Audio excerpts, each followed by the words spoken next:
눈을 떴다 그런 얘기가 아니고 내가 그동안 보지 못했던 세계, 경험해 보지 못한 일들을 우리가 경험하게 됐을 때에 어떻게 표현합니까? 아, 내가 눈을 떴네, 이렇게 표현을 하죠. 지난번 묘종마을을 이제 갔다가 오는 길에 우리 김 목사님이 그렇게 얘기했어요. 목사님, 새로운 세계에 눈을 떴습니다, 이렇게 얘기를 했어요. 가보니까 우리가 보지 못했던 세계, 전혀 이렇게 살 거라고 생각하지 않았는데 가보니까 사는 모습이 우리가 많이 다르거든요. 그러니까 그걸 보고 김 목사님이 아, 또 다른 세계를 보니까 이렇구나 하고 자기가 보지 못한 세계를 보면서 눈을 떴다는 그런 표현을 자기 한 적이 있습니다. 자, 우리가 눈을 뜬다는 것은 눈에 보이는 것만, 눈에 보이는 세계만을 얘기하는 게 아닙니다. 영적인 세계도 마찬가지예요. 우리가 어떤 얘기를 합니까? 그럼 영적인 눈을 떴다 이렇게 표현을 하죠. 그 영적인 눈을 떴다는 얘기는 뭡니까? 내가 예수를 믿으면서 신앙생활을 하면서 그동안 보지 못했던 걸 보게 됐을 때, 내가 경험하지 못했던 것을 경험하게 됐을 때 우리가 뭐라고 표현하느냐 그러면 영적인 눈을 떴다 이렇게 표현을 하는 거죠. 내가 예수를 믿고 처음 교회에 나와서는 영적인 세계를 경험하기가 좀 어렵죠. 그런데 신앙생활을 오래 하다 보면 예수를 처음 믿을 때와는 달리 우리가 하나님의 음성도 듣는 경우도 있고 또 뭐합니까? 방을 하는 경우도 있고 또 병을 고치는 경우도 있고 이런 여러 가지 많은 경험들을 하게 되거든요. 그럴 때 우리가 어떤 표현을 쓰느냐? 아, 영적인 눈을 떴다 이렇게 표현한다는 겁니다. 자, 그렇다면 여러분, 영적인 세계를 어떻게 경험할 수 있습니까? 우리가 어떻게 해야 내가 그동안 경험해 보지 못했던 영적인 세계를 경험할 수 있느냐? 자, 세상에 보이는 세계는 내가 찾아가면 됩니다. 예를 들어서 내가 중국을 가보지 않았는데 중국에 찾아가 보면 내가 보지 못했던 걸 보게 되죠. 미국을 건너가 보면 미국에서 내가 가보니까 우리 한국에서 보지 못했던 또 다른 세계를 볼 수가 있습니다. 그런 영적인 세계는 어디를 간다고 해서 볼 수 있는 그런 건 아니지요. 그럼 우리가 어떻게 해야 좀 영적인 세계, 내가 그동안 경험하지 못했던 또 다른 체험을 할 수 있느냐? 어떻게 하면 될 것 같습니까? 이렇게 물어보면 오늘 신약과 구약의 본문들은 이 질문에 대한 정확한 답을 우리에게 주고 있습니다. 어떻게 우리가 영적인 세계를 경험할 수 있어요? 자, 먼저 구약으로 한번 가보겠습니다. 자, 오늘 구약 본문 한번 보시겠습니다. 보시면요, 오늘 구약의 본문의 주인공이 누구냐? 엘리사입니다. 어떤 얘기입니까? 자, 이스라엘 나라와 적대국이 누구냐? 아람 나라입니다. 그런데 이 아람 나라가 이스라엘 나라와 전쟁을 하고 이 쳐들어오게 되었을 때에 아람 나라 신하 가운데 한 사람이 뭐라고 얘기하느냐 그러면, 임금님, 우리가 전쟁을 하기 전에 이미 그 이스라엘 나라는 우리가 언제 쳐들어올지 뭐래 다 알고 있습니다. 왕의 침실에서 말하는 것도 아는 사람이 있습니다. 그게 누구냐? 이랬더니 그 이스라엘 나라에는요, 하나님의 사람이란 사람이 있는데 요즘은 엘리사를 얘기하는 거죠. 그 사람은 왕의 침실 한 얘기 다 듣고 자기 왕에게 얘기하거든요. 그럼 우리가 전쟁을 하려면 뭐부터 해야 되느냐? 그 사람부터 잡아야 돼요. 그 사람부터 잡지 않으면 우리가 전쟁 이길 수가 없습니다. 이렇게 신하가 얘기를 하니까 왕이 좋다. 그러면 그 사람이 어디 있냐? 잡자. 이렇게 얘기를 했어요. 그래서 그 사람이 엘리사가 어디 있느냐 이렇게 물었더니 오늘 본문에 어디 있다 그랬어요? 그 사람이 도단에 있다 이렇게 하니까 아람 나라에서 많은 군사를 데리고 이 도단성을 다 에워싼 겁니다. 누굴 잡으려고? 엘리사를 잡으려고. 그래서 아침에 일어나서 이 엘리사의 사환이 바깥에 나가보니까 엄청난 아람 나라 군사들이 자기를 잡으러 성을 둘러싸고 있거든요. 너무 놀라고 두려워서 엘리사에 가서 얘기를 합니다. 큰일 났습니다. 어떻게 하면 좋습니까? 수많은 아람 나라가 선생님을 잡으러 왔습니다. 이렇게 했더니 그 말을 들은 엘리사는 너무나 태평해요. 뭐라고 얘기합니까? 자, 16절 말씀 읽겠습니다. 16절 말씀입니다. 시작. 대답하되 두려워하지 말라. 우리와 함께한 자가 그들과 함께한 자보다 많으니라 하고. 아멘. 아, 이상한 얘기를 하는 겁니다. 아니, 지금 아람 나라 숫자가 얼마나 많은데 군대들이. 근데 나하고 지금 선생님 둘밖에 없는데 어떻게 우리와 함께한 사람이 저 아람 나라 군사보다 많어? 이 상황은 이해가 되지 않는 얘기죠. 자기 눈에 지금 보이는 게 없잖아요. 그때 엘리사가 뭘 하는가 보겠습니다. 17절 말씀 읽겠습니다. 17절 말씀입니다. 시작. 기도하 이르되 여호와여 원하건대 그들의 눈을 열어서 보게 하옵소서 하니 여호와께서 그 청년의 눈을 여심해 그가 보니 불말과 불병거가 산에 가득하여 엘리사를 둘렀더라. 아멘.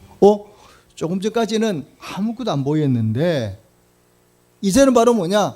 그도 보이지 않았던 불말과 불병 엄청난 숫자가 자기와 함께 있다는 것을 이 사원이 깨닫게 됐잖아요. 알게 됐잖아요. 자, 어떻게 해서 이런 일이 벌어졌습니까? 보지 못했던 그 불말과 불병거를 이 산에 가득한 것을 사원이 어떻게 보게 됐느냐? 자, 우리 18절도 한번 읽겠습니다. 18절 말씀입니다. 시작. 아람 사람이 엘리사에게 내려오며 엘리사가 여호와께 기도하여 이르되 원하건대 저 무리의 눈을 어둡게 하옵소서 하며 엘리사의 말대로 그들의 눈을 어둡게 하신지라. 아멘. 여기 보면 또 뭐예요? 눈도 누구더냐? 사원의 눈은 밝게 하는 반면에 어떻게 아람 나라 사람들의 눈은 다 뭐냐? 어둡게 만들었어요. 엘리사가 뭐 수술했습니까? 아니잖아요. 어떻게 했는가? 오늘 성경이 분명히 말씀하고 있습니다. 17절과 18절에 엘리사가 뭐 했다고 말씀하고 있습니까? 기도했다 말씀하고 있거든요.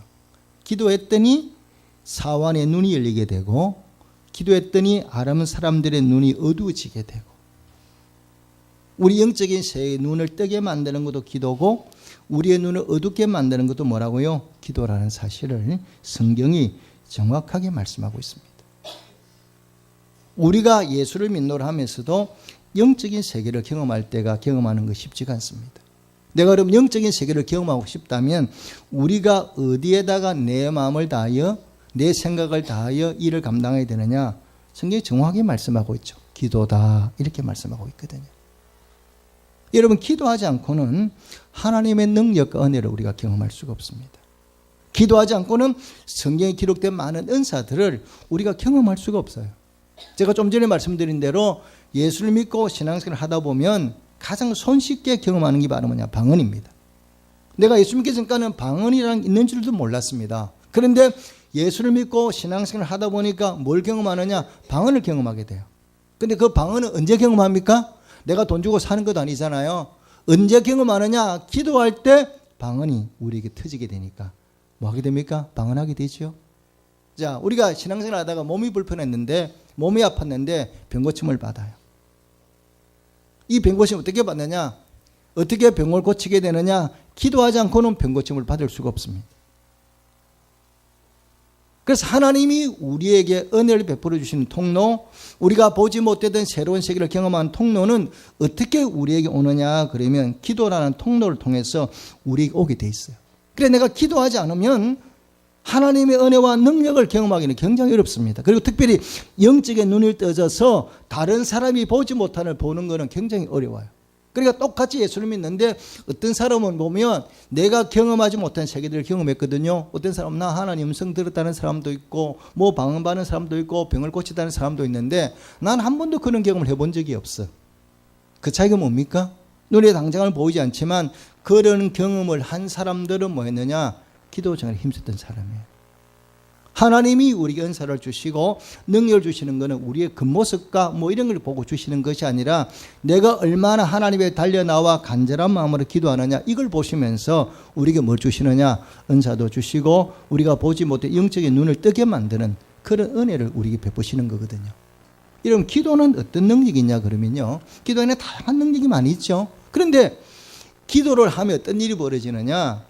내가 기도하기 전까지는 내 생각이 어디다 초점이 맞춰지냐 그러면 눈에 보이는 것이에요. 성경으로 말하면 뭘 먹을까?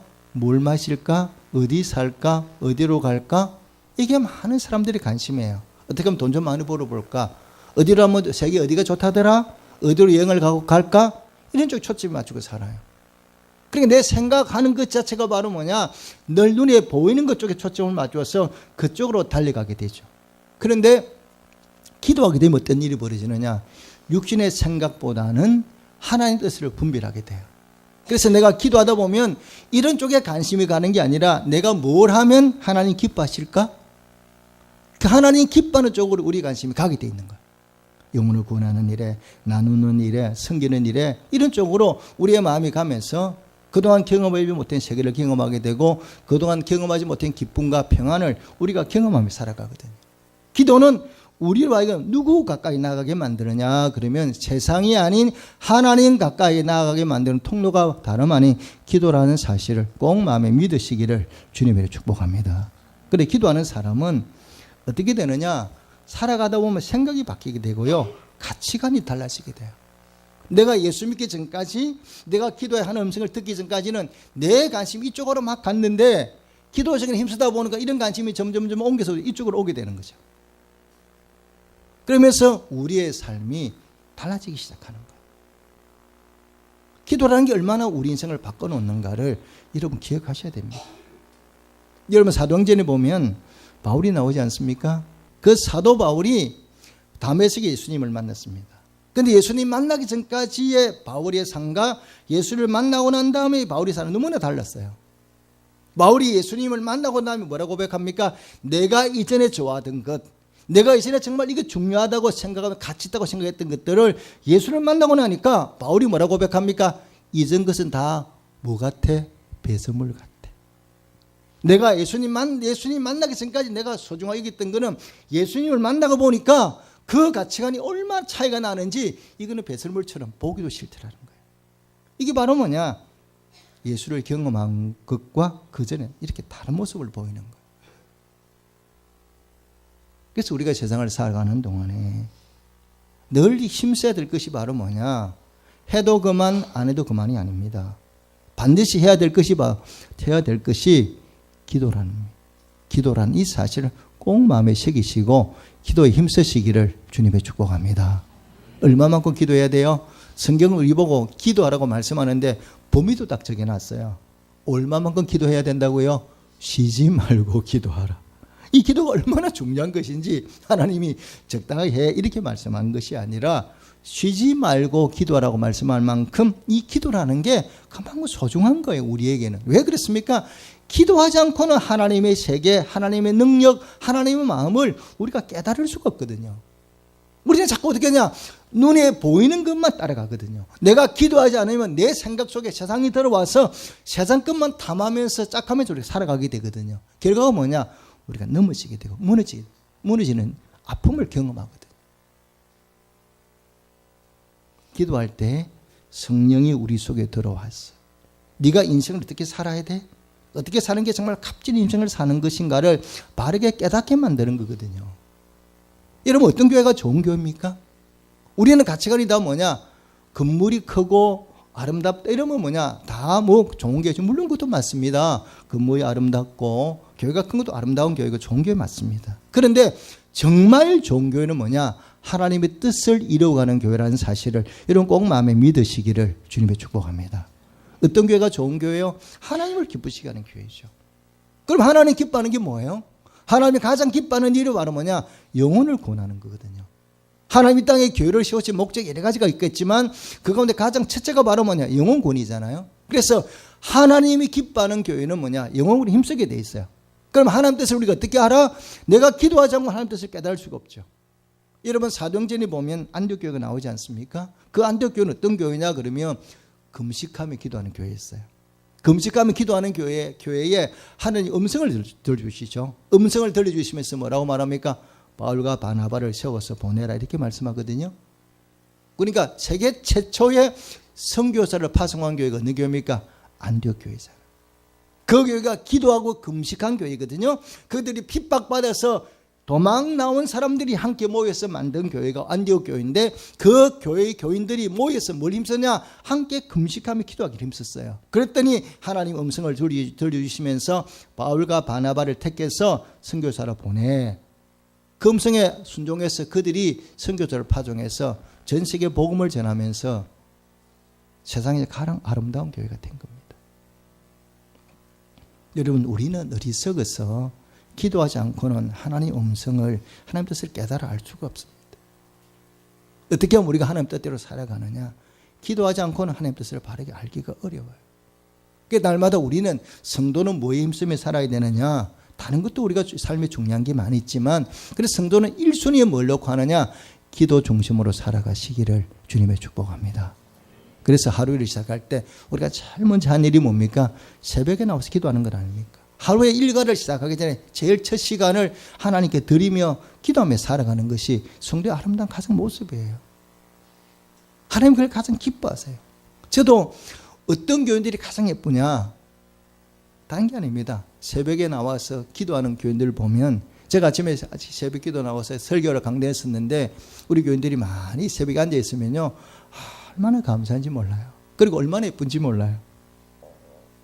이 새벽에도 그래 힘들 텐데 직장 다니고 힘들어 내도 새벽을 깨우면 달려 나와 기도하겠다고 엎드려진 모습을 보면 복을 빌지 않을 수가 없어요. 그리고 그들의 기도가 응답되기를 제가 기도할 수밖에 없어요. 오늘 주신 말씀 붙들고 늘 우리는 밥을 먹든지 잠을 뭘 하든지 항상 성경은 우리에게 쉬지 말고 기도하라고 말씀하시죠. 그래야 우리 영적인 눈이 떠서 우리 인생에 정말 소중한 것이 무엇인가를 우리가 바르게 알고 그 인생을 따라가면서 복된 삶을 살아갈 수가 있죠. 오늘 주실 말씀 붙들고 여러분 더욱더 기도에 힘써서 영적인 눈을 뜨고 하나님을 기쁘시게 하는 성도가 되시기를 주님의 축복합니다. 아멘. 그리고 기도하면요, 어떤 능력이 또 나타나요? 영적인 눈이 떠지는 것 외에 또 관계된 능력이 나타나요. 기도하면 어떤 능력이 우리에게 주어지는가? 자, 우리 신약의 본문을 한번 살펴보겠습니다. 자, 사도행전 12장. 오늘 본문은 어떤 내용이냐 그러면 예루살렘 교회에 핍박이 왔습니다. 핍박이 와서 야고보 사도가 순교를 했습니다. 순교를 하고 누가 잡혀갔느냐? 또 다른 지도인 베드로가 이제 감옥에 들어가게 됐어요. 잡혀 들어가서 이제 죽음을 기다리고 있습니다. 교회가 위기를 만났습니다. 야고보 사도는 순교를 당했고 베드로 사도는 감옥에 갇히게 되니까 교회가 지도자들이 다 잡혀가고 교회가 굉장히 큰 위기를 만났어요. 자, 우리가 대부분 위기를 만나면 제일 먼저 하는 일이 뭐냐? 우리 사람들은 그잖아요. 모이면 회의하는 거죠. 어떻게 하면 좋아? 이 문제를 어떻게 해결해야 되지? 하고 우리는 고민하고 사람이 모여서 의견을 나눕니다. 그런데 오늘 이 교회는 보니까 어떻게 했느냐 그러면 베드로가 옥에 갇혔다는 얘기를 들었을 때 그들이 모여 회의한 게 아니라 대책을 세운 것이 아니라 뭐 했다고요? 5절 말씀 함께 읽겠습니다. 5절 말씀 함께 읽겠습니다. 시작. 이에 베드로는 옥에 갇혔고 교회는 그를 위하여 간절히 하나님께 기도하더라. 아멘. 교회가 뭘 했다고요? 베드로 옥에 갇혔다는 소문을 듣고 그 힘들고 어려운 상황 가운데 그들이 모여서 뭐 했나? 기도했는데 어떻게 기도했다고요? 오늘 본문이 간절하게 기도한 거예요. 간절한 마음으로 기도했더니 어떤 역사가 나타나느냐? 기도를 듣고 하나님 역사를 일으키시잖아요. 어떤 역사를 일으켰느냐? 7절 말씀 읽겠습니다. 7절 말씀입니다. 시작. 호련히 주의 사자가 나타나며 옥중에 광채가 빛나며 또 베드로 옆구리를 쳐 깨워 이르되 급히 일어나라 하니 쇠사슬이 그 손에서 벗어지더라. 아멘. 자, 교회가 기도했더니 하나님의 천사를 보내시죠. 보내서 하는 일이 뭐냐?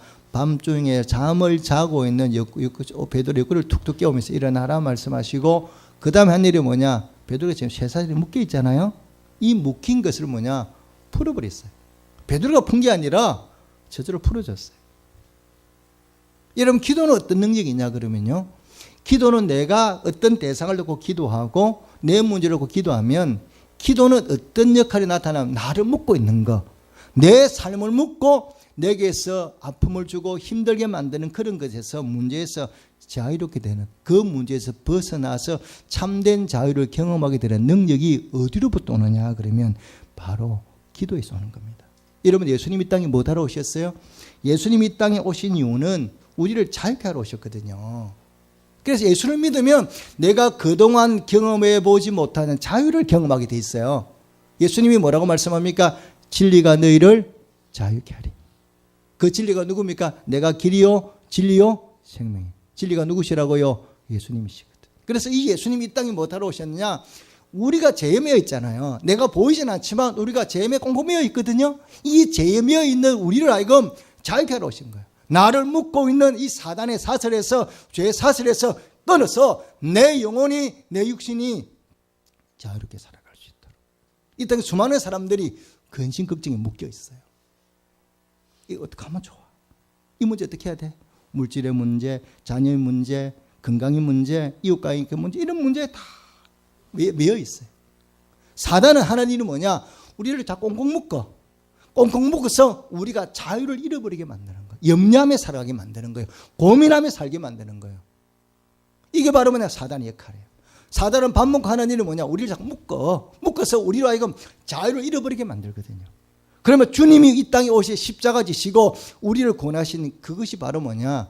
우리 영혼을 하늘나라 데려가 이것만이 아니에요. 이 땅에 살아가는 동안에 우리가 잃어버리던 참된 자유를 근심해서 물질에서 모든 문제에 자유케 되는 참된 자유를 누리며 살아갈 수 있도록 그 일을 감당케 해서 예수님이 이 땅에 오셨어요. 그리고 예수 믿으면 내가 예수 믿기 전에는 경험하지 못했던 참된 자유를 우리가 경험할 수 있다는 이 사실을 여러분 꼭 마음에 믿으시기를 주님의 축복합니다. 그래 예수 믿으면요 이런 기쁨이 우리에게 오는 거예요. 예수 믿기 전까지는 내가 이런 자유가 뭔지는 몰라가 살았는데 근심에 매여 살았어. 그런데 예수를 믿고 나니까 참된 평안, 참된 자유가 내게로 몰려오는 거예요. 여러분 이 땅에 예수님이 교회를 세우셨지 않습니까? 이 땅에 예수님이 교회를 세우신 이유가 어딨냐? 왜 교회 세우셨어요? 아무런 생각 없이 그냥 교회 세우셨냐? 아니잖아요. 예수님이 이 땅에 교회를 세운 목적이 정확하게 말씀하고 있거든요. 여러분 수고스럽지만 마태복음 16장을 한번 찾겠습니다.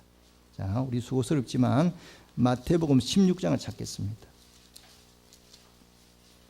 16장 18절 19절 두 절만 읽겠습니다. 신약성경 27페이지입니다. 16장 18절 19절 두 절만 함께 읽겠습니다. 시작. 또 내가 네게 이르노니 너는 베드로라. 내가 이 반석 위에 내 교회를 세우리니 음부의 근세가 이기지 못하리라. 내가 천국 열쇠를 내게 주리니 내가 땅에서 무엇이니 매면 하늘에서도 맬 것이요 내가 땅에서 무엇인지 풀면 하늘에서도 풀리리라 하시고 아멘. 교회를 세워준 목적은 뭐냐? 여러분 이 세상은 우리가 보이지 않지만 날마다 영적인 전쟁터예요. 칼을 들고 총을 들고 싸우는 게 아니라 사단과 싸우는 영적인 전쟁터거든요. 이 영적인 전쟁터에서 그 사단을 무너뜨리라고 사단의 근세를 끊어버리라고 이 땅에 세운 것이 바로 뭐냐? 교회입니다. 그래서 음부의 근세, 사단의 근세와 싸워서 이길 수 있는 사람은 아무도 없습니다. 어젯밤에 저녁을 먹고 있는데 웬 사람이 전화가 왔습니다. 집사람한테. 근데 얘기를 들어보니까 교회를 나오지 않는 사람인데요. 이 사람이 이제 집사람한테 전화를 한 겁니다. 그래 어떤 얘기냐? 간단히 이런 얘기입니다. 딸이 귀신이 들렸어요. 그러니까 귀신을 좀 쫓아내고 싶은데 귀신을 쫓아낼 방법이 없어요. 그러니까 딸이 괴로워하니까 이 딸을 어떻게 좀 귀신을 쫓아내고 싶은데 어디로 가야 귀신을 쫓아내느냐? 어디로 가야 된다고요? 교회 와야 되겠다. 이 사람은 그걸 아는 거예요. 아서 집사람한테 와서 얘기를 한 거예요. 그러니까 이제 그분은 예수를 믿지 않는 분이에요. 그래서 집사님이 그래서 귀신을 쫓아내려면 일단 교회부터 먼저 나와라. 교회 나와서 엄마가 먼저 기도하고 이래야 귀신을 쫓아내지. 이분은 뭐냐? 교회 나오기 싫어. 귀신 딸만 누구냐? 목사님한테 보니 기도만 받겠다 이겁니다. 기도는 하기 싫고 아무것도 하기 싫고 자기는 뭐만 하고 싶어? 딸을 교회 보내서 목사님이 안수기도 해가지고 귀신만 쫓아내만 달라는 거예요. 본인은 교회 나올 생각도 안 하는 거예요. 그래서 집사람이 그렇게 해서 귀신을 쫓아내지를 못한다. 귀신을 쫓아내려면 본인이 먼저 나와서 예수 믿고 딸을 기도하고 딸도 데려나오고 이래야 되지. 그냥 여기서 전화만 해가지고 귀신을 쫓아 그건 아니다. 믿지 않는 사람들도 귀신과 싸우는 아무도 못 이깁니다. 이기는 곳이 어디밖에 없다고요? 교회밖에 없다는 걸 알아요. 그러니까 안 믿는 사람들도 전하는 거죠. 그래서 이 교회는 하나님이 바로 뭐냐? 사단의 근세를 묶는 거예요. 사단이 움직이지 못하도록 우리를 흔들어 놓지 못하도록 사단을 꽁꽁꽁 묶는 것이 교회고 그 다음에 사단에게 묶인 사람이 있어요. 이 사단들에게 묶이는 사람을 그 끈을 풀어가지고 그 사람을 자유하게 만드는 것이 바로 뭐냐? 교회라는 거예요. 그러면 교회는 뭘 가지고 이 일을 하나? 어떻게 사단의 근세를 사단을 꽁꽁 묶고 묶인 사람을 푸느냐? 뭘 가지고 합니까? 망치 가지고 톱 가지고 묶습니까? 그것이 아니라는 거예요. 우리가 복음 속에 보면 예수님이 베나산에 올라가셨죠. 베나산에 올라가 계시는 동안에 밑에 제자들이 다 밑에 있는데 귀신 들린 아이의 아버지가 아이를 데리고 왔어요. 와서 예수님께 제자들에게 뭐라 합니까? 귀신 좀 쫓아내 주세요. 그랬더니 제자들이 뭐 합니까? 그 귀신 들린 아이를 보고 야 너 나가. 귀신 보고 나가랬는데 귀신이 꿈쩍도 안 해. 안 나가죠. 그런 사이에 예수님이 내려오셨어요. 그러니까 아버지가 쪼로로 가서 내가 선생님 제자들에게 귀신 좀 쫓아내 달라니까 쫓아내지 못합니다. 선생님 해주세요. 이렇게 부탁을 하죠. 예수님 데려와라. 근데 예수님 단 한 번만에 나가! 이랬더니 귀신 확 나가버렸어요. 그러니까 이제 그 사람 다 갔습니다. 상황이 종료가 됐어요. 그러니까 제자들이 그때서 예수님한테 묻지 않습니까? 선생님, 우리는 귀신 보고 나가라 그러니까 귀신이 안 나가는데 어디 선생님 단번에 나가 이러니까 나갑니까? 이랬더니 예수님이 딱 한마디 하시잖아요. 이런 저런 말씀 안 하시죠? 예수님이 딱 한마디 하셨는데 뭐라고 말씀하셨습니까? 기도 외에는. 이렇게 말씀하셨거든요. 그러니까 기도 외에는 영적인 싸움에서 이길 만한 능력이 아무것도 없다는 걸 예수님이 가장 잘 아시고 그렇게 말씀하신 거예요. 기도하지 않으면 우리가 영적인 전쟁에서 자유할 수도 없고 이겨낼 수도 없는 거죠. 그래서 교회는 무엇 하는 곳이냐 그러면 교회 또 다른 이름이 있습니다. 우리가 교회 말고 교회를 예수님이 또 다르게 부르셨어요. 이름을 뭐라고 부르셨어요? 내 집은 만민이 기도하는 집. 그리고 예수님 말씀에 내 집은 만민이 기도하는 집. 그럼 교회는 뭐 하는 곳이라고요? 기도하는 곳이에요. 왜 기도해야 되느냐? 기도해야 능력을 받아. 하나님 능력을 받아서 사단과 싸워서 이겨낼 수가 있는 거예요. 묶인 사람은 풀 수가 있는 거예요. 기도하지 않고는 그런 능력이 사라지는 거예요. 여러분, 오늘 한국 교회가 세상으로부터 많이 우리가 좀 힘들어요. 세상들이 교회를 볼 때 좋게 보지 않아요. 나쁘게 평하는 경우가 많아요. 그런데 왜 이런 일이 벌어졌느냐? 여러분 생각해 보십시오. 교회가 능력이 있습니다. 교회가 능력이 있으면 세상 사람들의 교회를 절대 얕볼 수가 없습니다. 왜? 교회가 능력이 있잖아요. 교회가 병도 고치고 막 능력을 보이면 세상 사람들이 예수 믿는 사람은 절대 우습게 여기지를 못합니다. 그런데 교회가 능력이 없거든. 교회가 능력이 없으니까 세상 사람이 뭐라 말해도 다 밟히는 거예요. 교회가 능력을 보여주면 돼. 너희가 말하는 것 아니야. 입으로 말하는 게 아니라 능력을 보여주면 절대 사람들이 교회를 짓밟을 수가 없어요. 문제는 뭐냐? 짓밟는데도 불구하고 우리가 소리를 못 내. 능력이 없으니까. 교회 능력이 건물입니까? 결코 그거는 아닙니다.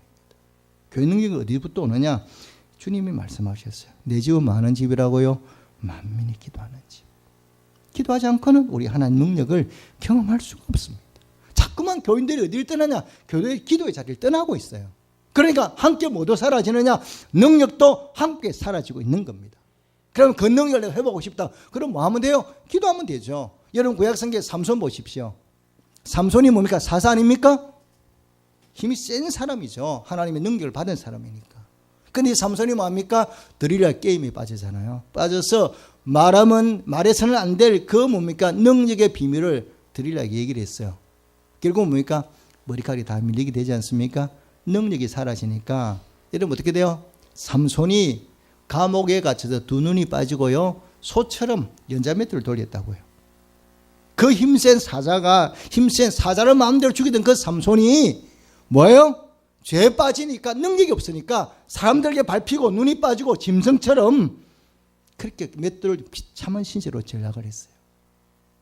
그런 삼손이 깨닫기 시작하지 않습니까? 내가 왜 이렇게 살고 있나? 자기 잘못을 깨달았어요. 내가 뭘 잘못했는가 깨달았어요. 그가 연자맷돌을 돌리면서 깨달은 게 바로 뭐냐? 내가 하나님의 말씀을 떠났다는 사실을. 하나님 뜻대로 살지 않았다는 사실을 깨닫고 그가 감옥 안에서 뉘우치고 회개하기 시작하지 않습니까? 그런 다음에 이 삼손이 뭘 택합니까? 그 다고 진당을 무너뜨리기 위해서 기둥을 잡고 마지막으로 한 것이 바로 뭐냐? 하나님 한 번만 제게 뭘 달라고요? 힘을 달라고 그랬어요. 기도했더니 하나님이 삼손의 기도를 듣고 어떻게 하셨어요? 능력을 회복하게 만들었잖아요. 우리 능력을 회복하는 길은 여러분 딴 데 있는 게 아닙니다. 하나님 앞에 달려나와 우리 능력을 회복하고 내가 보지 못했던 걸 보게 만들고 하나님 기뻐하는 영혼군에 힘쓰는 하나님 기뻐하는 힘쓰는 저희들이 될 수 있도록 은혜 베풀어 달라고 여러분 기도의 자리를 회복하시기를 주님의 축복합니다. 내가 아무리 태신자를 작정해요. 10명, 20명을 작정을 해도 이 태신자 영혼을 구원하는 것은 내가 아닙니다. 오늘도 본문에 보니까 어떻습니까?